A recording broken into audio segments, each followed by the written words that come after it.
సూర్యాపేట జిల్లా కలెక్టర్ గారి ఆదేశాల మేరకు సమాచార పౌర సంబంధాల శాఖ వారి పర్యవేక్షణలో మన చివ్వేముల మండలంలోని మొగ్గయ్యగూడెం గ్రామ పంచాయతీకి తెలంగాణ సాంస్కృతిక సారథి సూర్యాపేట జిల్లా కళా బృందం రాగానే ఆహ్వానించి ఈ కార్యక్రమాన్ని ఏర్పాటు చేసిన గ్రామ పంచాయతీ సెక్రటరీ గారికి, ఈ కార్యక్రమంలో భాగస్వామైన అంగన్వాడీ టీచర్ గారికి, గ్రామ ప్రజలందరికీ కూడా నమస్కారం తెలియజేస్తూ పరిసరాల పరిశుభ్రత, గంజాయి డ్రగ్స్ నిర్మూలన పైన ఓటు అవగాహన మీద ఇప్పుడు మీ ముందు అన్న గడ్డ ఉదయన ఒక పాట.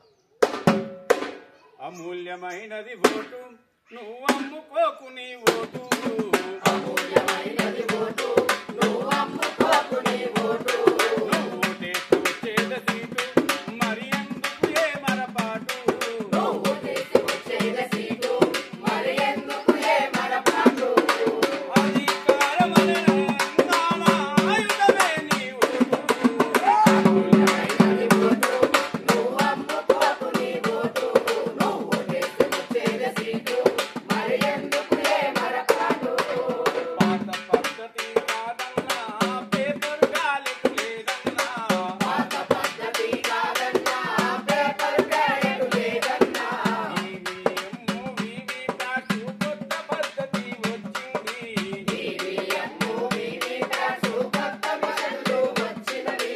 ఓటేసే పద్ధతిని తెలుసుకొని ఓటేయన్నా. అమూల్యమైనది ఓటు, నువ్వు అమ్ముకోకు నీ ఓటు. నువ్వు ఓటేసి వచ్చేద సీటు, మరి ఎందుకు ఏ మరపాటు. ఆశపడి నువ్వు ఓటు అమ్మితే ఊరు అభివృద్ధి ఆగిపోతది. ఆశపడి నువ్వు ఓటు అమ్మితే ఊరి అభివృద్ధి ఆగిపోతది. నిజాయితీగా నువ్వు ఓటు వేసితే నిలదీసి నువ్వు ప్రశ్నించొచ్చు. నిజాయితీగా నువ్వు ఓటు వేసితే నిలదీసి నువ్వు ప్రశ్నించొచ్చు. ఓటు అన్నది భవిష్యత్తు, ఆలోచించి వేయండి. అమూల్యమైనది ఓటు, నువ్వు అమ్ముకోకు నీ ఓటు. నువ్వు ఓటేసి వచ్చేద సీటు, మరి ఎందుకు ఏ మరపాటు. ప్రజాస్వామ్య ఈ